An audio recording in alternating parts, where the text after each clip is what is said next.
Thiruvananthapuram കിളിമാനൂരിൽ pickup van ഇരുചക്ര വാഹനം ഇടിച്ചു തെറിപ്പിച്ചു. 2 പേർക്ക് പരിക്കേറ്റു. മുളയ്ക്കലത്തുകാവ് ക്ഷേത്രത്തിന് സമീപമാണ് അപകടമുണ്ടായത്.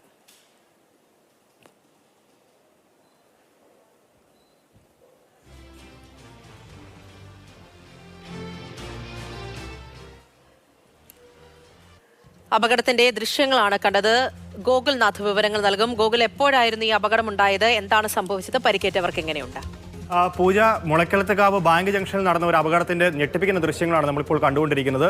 ഈ ഇടറോഡിൽ നിന്ന് ബൈക്ക്, ഇരുചക്ര വാഹനം, അതായത് സ്കൂട്ടറാണ്. സ്കൂട്ടറിൽ യുവാവും യുവതിയുമാണ് ഉണ്ടായിരുന്നത്. ഇവർ യുവതിയെ ബൈക്ക് ഓടിക്കാൻ പഠിപ്പിക്കുകയായിരുന്നു അറിയുന്നത്. അപ്പോൾ CCTV ദൃശ്യങ്ങൾ കാണുന്നത് പോലെ തന്നെ ബൈക്ക് മെല്ലെയാണെങ്കിലും ആ പ്രദേശത്ത് വളരെ അശ്രദ്ധമായി തന്നെയാണ് വാഹനം ഓടിക്കുന്നത്. അപ്പോൾ വളരെ പെട്ടെന്ന് എത്തുന്ന ഈ പിക്കപ്പ് വാനിന് മുൻപിലേക്ക് വീഴുകയും ഇടിച്ചു തെറിപ്പിക്കുകയുമാണ് എന്നുള്ളതാണ്. എന്തായാലും കഴിഞ്ഞ ദിവസത്തെ അപകടത്തിന്റെ CCTV ദൃശ്യങ്ങളാണ് ഇപ്പോൾ കാണുന്നത്. യുവാവിനും യുവതിക്കും ഗുരുതര പരിക്കാണുള്ളത്. ഇരുവരെയും തിരുവനന്തപുരം മെഡിക്കൽ കോളേജ് ആശുപത്രിയിൽ ചികിത്സയിൽ പ്രവേശിപ്പിച്ചിരിക്കുകയാണ്.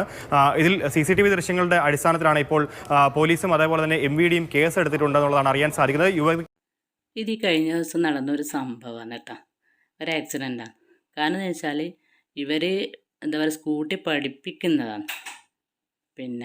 അപ്പം അവർ തീർച്ചയായിട്ടും ഇന്ന് പഠിച്ചവരെന്നെ അപ്പുറം ഇപ്പുറം ഒന്നും നോക്കുന്നില്ല. ഒരു പോക്കറ്റ് റോഡും വന്ന് മെയിൻ റോഡിലേക്ക് കയറുമ്പോൾ അപ്പം ഇവർ നിർബന്ധമായിട്ടും അവിടെ നിർത്തിയിട്ട് രണ്ട് വശത്തുനിന്നും വാഹനം വരുന്നുണ്ടോ എന്ന് ശ്രദ്ധിക്കാണ്ട് ഒരേ എന്താ പറയുക വരവാന്ന് മെയിൻ റോഡിലേക്ക് വന്ന് അതേപോലെ തന്നെ അപകടം പറ്റുകയും ചെയ്ത്.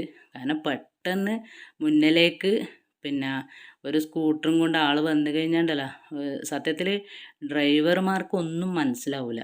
കാരണം അത് അവരെ ഏറ്റവും വലിയ ശ്രദ്ധക്കുറവാണ്.